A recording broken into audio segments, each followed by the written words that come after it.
Hello everybody, this is HyperCole64, and welcome back to Let's Play Kirby Nightmare in Dreamland. In the last episode, ladies and gentlemen, we completed Ice Cream Island and defeated Paint Roller.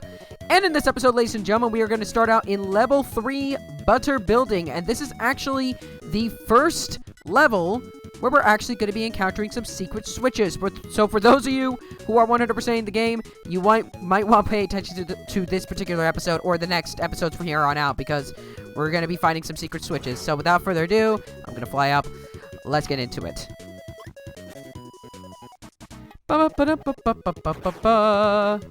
Why do I still have high jump? Or get rid of that. There we go. Okay. Controls are inverted. I've been playing Shovel Knight recently, so my controls are kind of inverted right now. Because in Shovel Knight, in terms of controls, B is jump and A is to attack. But in Kirby, A is to jump and B is to attack, so my controls are a little bit inverted right now, but whatever. I seem to have gotten used to them again, so I should be fine. Anyway. Got stone, but nah. Moving on. I'm not interested in stone right now. Interested in defeating this guy, though. What's this guy even supposed to be? He's just a clock enemy. Like, how is he conceived? And I destroyed him. Oh well. I'd rather have sword anyway. Ow. Frick me. Oh! Alright, folks. So, ladies and gentlemen, here we have our first secret switch. It's in this particular little room right here. And how are we supposed to get to it? Well, if we head down here, destroy these blocks, go through this door, destroy this, go through this door, and there it is, the secret switch. So when we press it, a new room will unlock. Not only that, but our health will also refill up to max. So in order to fully 100% this game, you have to find every secret switch in the levels that they are hidden in. And those will unlock all the rooms. And if you guys saw in the previous episodes, you noticed that some of the rooms actually changed color when you finish the level. And that is because if you complete a level, the door will actually change from red to around a tannish orange, at least in the Game Boy Advance version. It also changes color whenever you 100% a level in the original Kirby's Adventure as well. So, again, if you want to 100% this game, you have to find all the secret switches. And I believe the locations are generally the same between both versions of Kirby's Adventure, and by that I mean the NES version and this version. So, regardless of which version you play, I don't think it should be that much of an issue. So, moving on. Alright. Did I get it? Nope. I still can't get it. I don't have the timing right for that anymore. For some freaking odd reason, but whatever. Life goes on. Is recording still going? Recording is still going fine. Thank God. Alright, let's go into this room. Oh, cool. We have wheel. I'm gonna get this one, actually, for the next level. Shop. Ow. Not doing well. There we go. Grab wheel, and we could probably use this efficiently in the next level, actually. Or next stage. Yeah. Whichever you want to call them. Anyway. But yeah, just to go back to what I was talking about earlier. As you can see, the room is now tan, or orange tan, I guess you could say, instead of being red. So that will signify if you've actually completed the level in its entirety. And there are some levels that feature secret switches and some of them that don't. So if you come out of a level and it doesn't turn that color, that means that you did miss a secret switch in that level. So just a heads up. Anyway, stage 2. And I was right. Wheel works well for this level. Awesome. Die. And now it doesn't work well for this level. Or maybe it still does. I don't know. Next stage? Nope, doesn't work well. Get rid of. Maybe get a different ability this level. You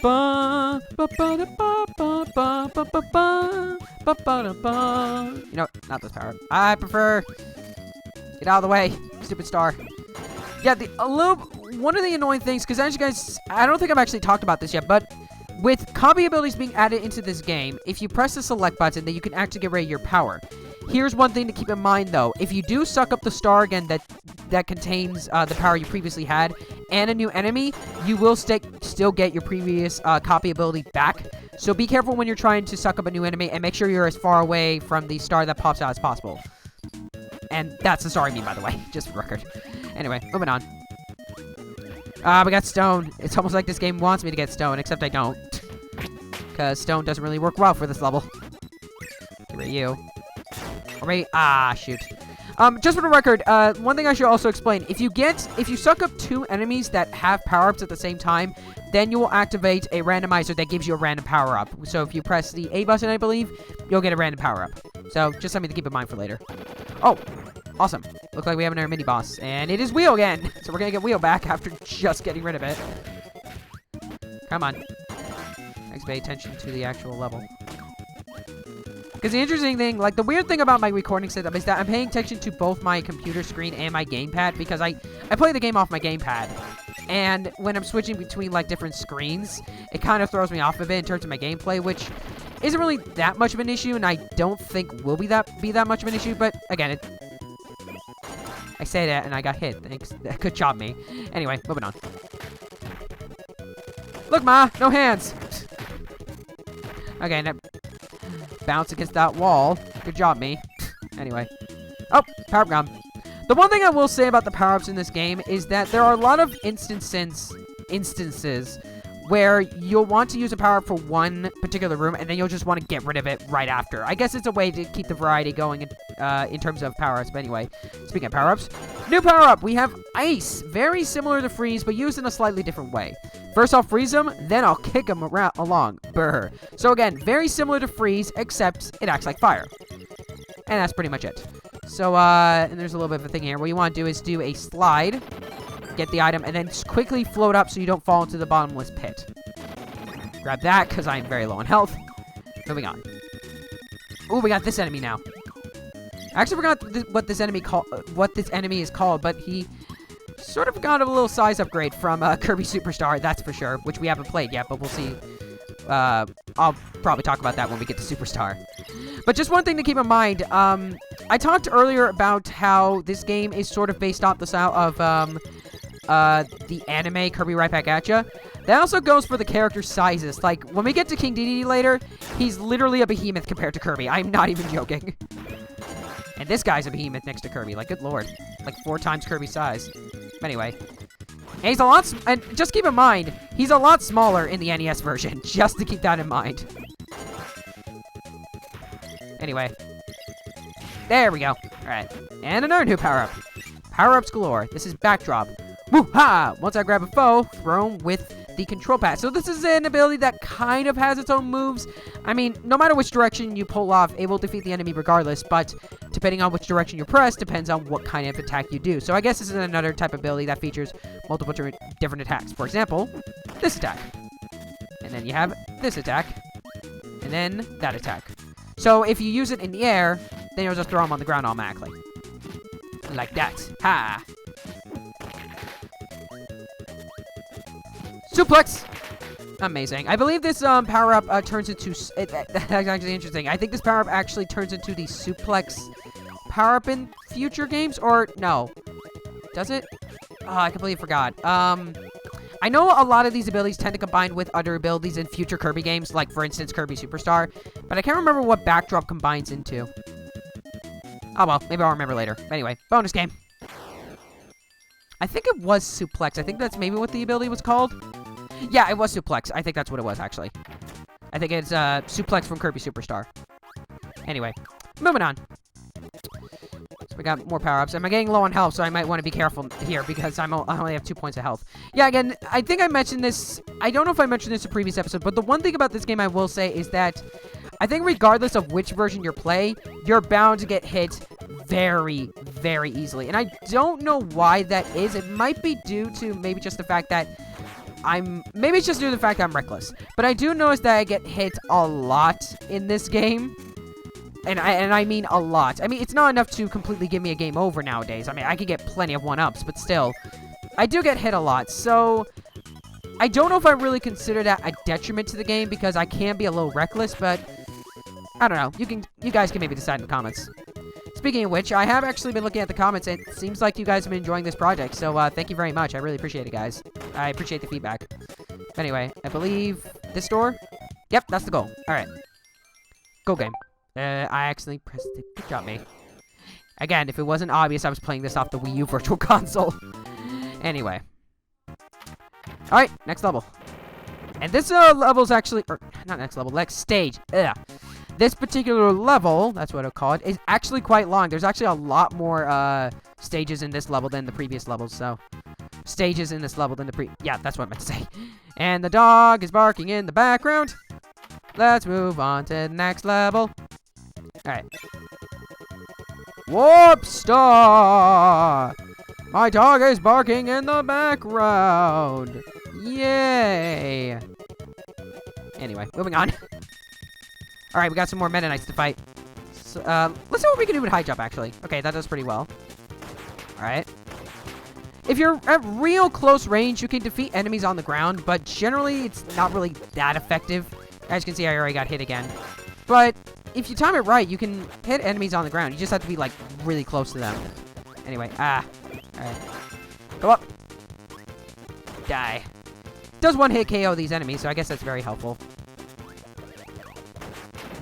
Anyway, that's done. Next up. Yeah, let's get rid of this. Get some sword up in here. What do we have? I have it. Oh, no. Actually, I don't need it. I was just like, oh no, I need high jump. It's like, oh, I'm thinking of a different stage. Never mind. Moving on.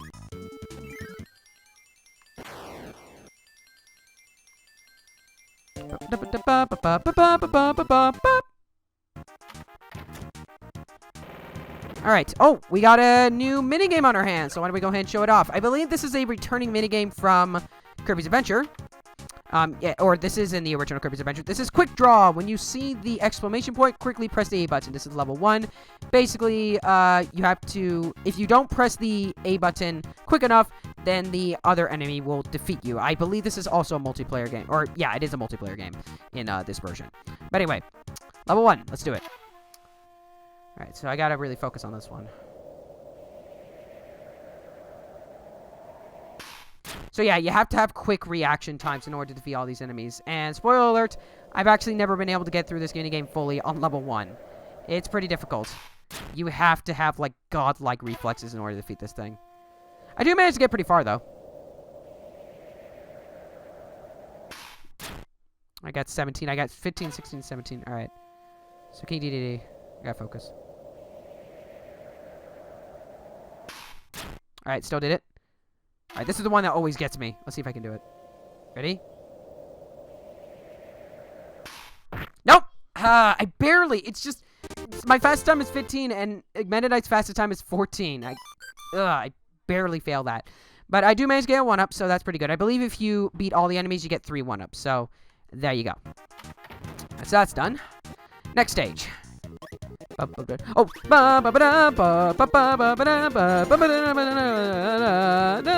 that's out of tune. Why am out of tune? I am Kuiper. Cole 64. I'm so sorry. That was a bad pun. I'm sorry. Anyway, made a pun on my own name. No. Oh, sweet hammer. This is actually one of my favorite abilities in the game. I forgot what this guy was called. What was his Knuckle Joe. No, that's not Knuckle Joe. Knuckle Joe's the fighter guy. In future games. Ah, my power-up disappeared. Frick. Oh, it's Bonkers. That's what it is. That's what the name of this boss is. Right. Alright, so... one more. Come on. There we go. And now we get Hammer. One of my personal favorite power-ups in the game. Pound them to the ground. Pound pegs and break open new areas. So this is actually an ability. I believe I briefly mentioned this power-up in a previous episode. But you can actually use this ability to solve certain puzzles. For example, in the next room, we have this peg that we can press. And when we use the hammer, press it down, and we're able to get these power-ups. And you will have to use the hammer in certain stages later down the line to get some secret switches. So just to let you know ahead of time. Anyway. Nope, I was too late on that. I think I was too late on that one. I think I need to press it a little bit earlier. I think. We have another room? Oh, not yet. We gotta press a button in order to unlock a room. There's a puzzle coming up. Here, grab this. Even though it's not the best power-up, I still need it. Anyway. Yeah, okay. So what we have to do here is we have to defeat these, those explosive enemies before they, before they touch the ground. I guess that's what I'm supposed to say. Because if they end up blowing up and you're close to them, then you'll end up getting hurt. So, there you go. And I Press that again. Yeah. I keep like the R button. I'm pressing the ZR button. It's very close to my one of my fingers on my right hand, so that's why I always keep pressing it for some reason. But anyway, yeah, I'm getting rid of this. It is useless now. Again, you only really need to use laser for situational types of puzzles instead of just actually using it for combat. Because for combat, it is not very good. But sword is. Sword's great for combat. And I just realized I'm over 20 lives now. Again, by the end of the game, we're going to have a lot of lives. And I mean a lot of lives. But anyway. Come in here. Alright, gotta be quick about this one. If you're not quick enough, then you'll end up getting blocked, and you won't get this secret switch. Which unlocks... Ooh, another minigame. I think we'll definitely play that afterward, because that's actually one of my favorite minigames. Ow. It's called Air Grind. Yeah, that's what it's called. Stone. I haven't gotten you yet. I will get you soon.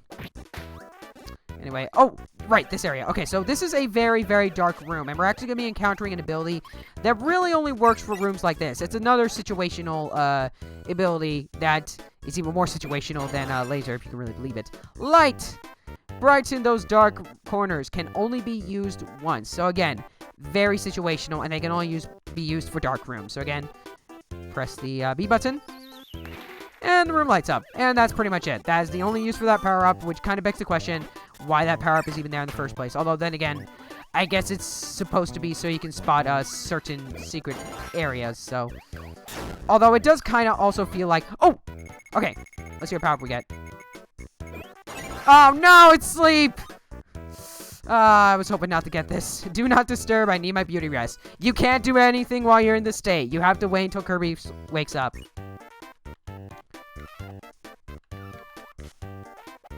I have no idea if pressing buttons allows him to wake up faster, but I do know that you have to go through that process. You do have to go through that animation if you do end up getting sleep. So, I guess there's another way to get sleep, through randomization. Good job, me. I said in a previous episode that wasn't that big of a deal that was in the game. And then oh, come on! Really? Okay, I guess I'm not using high jump in this part. That sucks, unless I can get it back. Can I get it back? No, shoot, I can't get back. Alright. You're supposed to use high jump for this part, and I kind of messed it up. Oh well. And then there's two different paths. Which one do I want to take? I'll take this one. And I chose the right one. Oh, there we go. And actually, I actually want high jump for the next box, so it's a good thing I found a new one. Anyway. 23! Come on. Nope. I got 2. But I've yet to get 1. Or did I get 1 in a previous episode? I can't remember. It's been a while, so, again, I kind of record these kind of weekly. And I record a couple episodes at a time, so it's been a while. And it looks like we have another, warp room that was unlocked, so that's nice. Now let's head in Air Grind. Let's do this again. Maybe I'll do a little bit better this time.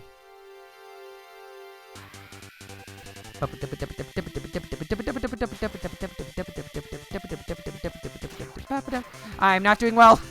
I think I'm actually doing worse now. I can make up for it. Ah, frick, come on. No!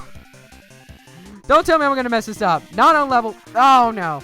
No, no, no, no, no, no, no. I swear I'm much better at that than I am. I guess it's maybe recording curse or something. Or Let's Player's curse. I have no clue. But anyway, 3 1-ups for me. Anyway, with that done, why don't we head up to the bus? And it is the Sun and Moon. We are fighting the Sun and Moon. Anyway, so basically for this level, or for this particular boss, the entire thing is going to switch between these two different enemies. And these two different enemies have different attacks they can do while they're in their sort of stationary state, I guess you could say, or while they're in the sky. And basically, you have to defeat both these enemies. And once you defeat both these enemies, you've beaten the boss. I'm kind of going slow here just so I can show off the different abilities. Like, for example, the moon can shoot out stars, and the sun shoots out a big, freak you laser beam, as we already saw. Now it's going to defeat the moon, or the sun, I mean. And it also throws a cutter-like ability as well, so there's that. Also dashes at you. So I'm going to wait a little bit for that. And dash. And boom! And we're done. All right. And with that, ladies and gentlemen, that's going to do it for this episode. Episodes are certainly getting longer, aren't they? And that's because these particular levels are getting longer. So with that, ladies and gentlemen, if you enjoyed this video, please check out my other content. Follow me on Twitter at HyperCool64 and new live streams every Saturday at 1 p.m. Pacific Standard Time on YouTube. Until next time, guys, I'm HyperCool64. I thank you for watching, and I'll see you guys next episode.